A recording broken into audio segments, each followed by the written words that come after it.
सभी का मंगल और नमस्कार प्यारे बच्चों। जहाँ से भी हमें कुछ मिलता है सीखने को, वो सभी हमारे शिक्षक हैं, सभी हमारे गुरु हैं। भगवान दत्तात्रेय जी ने 24 गुरु बनाए थे।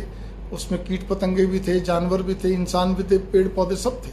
लेकिन यहाँ पे मैं कुछ कहने जा रहा हूँ, आपके लिए भी यही है। इसमें थोड़ा सा विश्लेषण करके बता रहा हूँ कि जहाँ जो गुरुओं में भी आधुनिक काल के हिसाब से गुरुओं में भी 3 तरह की कैटेगरी आप कर लीजिए, ठीक है ना। पहले तरह के गुरु शिक्षक कुछ भी बोल लीजिए, जो कि निस्वार्थ भाव से, निश्चल भाव से, आपको सरल हृदय से, कोमलता के साथ, भावनात्मक तरीके से, उन्मुक्त भाव से आपको कोई भी विद्या, कोई भी चीज़ आपको सिखाते हैं, आपको बताते हैं, तो वो शिक्षक, वो गुरु बहुत महान बस आपके लिए, ठीक है। वो आप ये मत सोचिए कि मेरे को तो चीज़ें आती थी। अरे भाई, चीज़ें आती थी आपको, आप पहले से आप उसमें MA थे, PhD थे, सब कुछ थे, लेकिन आपको और कुछ भी अपना इजाफा करना था, अपनी बढ़ोतरी करनी थी अपने ज्ञान के अंदर। जब भी तो आप उनके पास आए हो, जब भी तो आप उनकी चीज़ें कहते समझने की चेष्टा करें, उनकी जो भी कुछ उनके पास हुनर है या विद्या है या कुछ भी इल्म, कुछ भी कहिए आप, ठीक है ना। तो फिर आपके मन में भी उससे ज़्यादा भाव होना चाहिए। हमेशा कृतज्ञता अपने परिवार में भी बताओ, हर जगह बोलो नहीं, तो ये होती कृतज्ञता।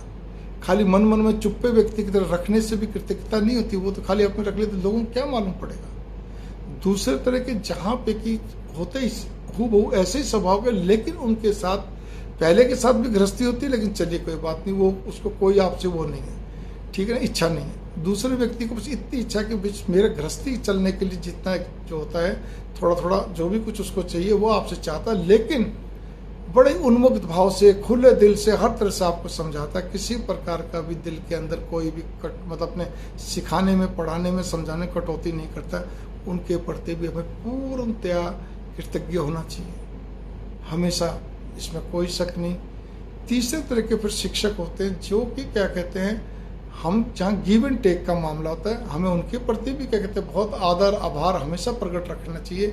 जहाँ जैसे अब हम जहाँ भी शिक्षण संस्थानों में जाते हैं, किसी भी तरह के हम पैसे जमा देते हैं, बदले में कहते हैं आपका कुछ न कुछ सीखते हैं, शिक्षा लेते हैं, और उससे आगे हम आजीविका के लिए तैयार होते हैं। किसी जगह जिससे मान लो स्कूलों में नहीं भी पैसे लगते हैं, आप ये समझ लीजिए, तो वो भी कोई बात नहीं, लेकिन वहाँ पर हम शिक्षा नीति के तहत हम आगे आजीविका के लिए तैयार होते हैं।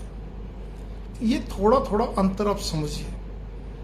फिर एक चौथे तरह के शिक्षक होते हैं, वो होते हैं आपके भगवान दत्तात्रेय जी ने जैसे बताया ना, वो चलते हुए होते हैं। आपको कहीं भी कोई चीज़ देखी, किसी व्यक्ति ने किसी की मदद करी, आप बैठे रह गए चुपचाप, ठीक है ना, या देखते ही रह गए, आपको मिला।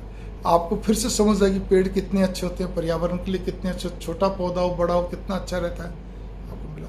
एक व्यक्ति जो पत्ती भी नहीं तोड़ता, फूल भी नहीं तोड़ता, तो आपको एक शिक्षा मिलती है।